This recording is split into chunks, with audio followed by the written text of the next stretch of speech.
Happy Tulip Tuesday. This is the day we share timely tips for the tulip tribe. Today I want to talk with you about the knife.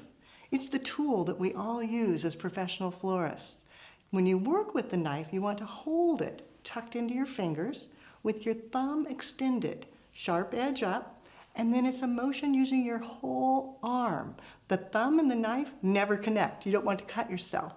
The thumb is simply for leverage, pointing the direction that you're going to cut.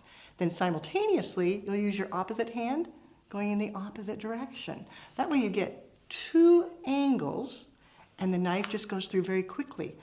The stronger the slant, the easier it will be to cut.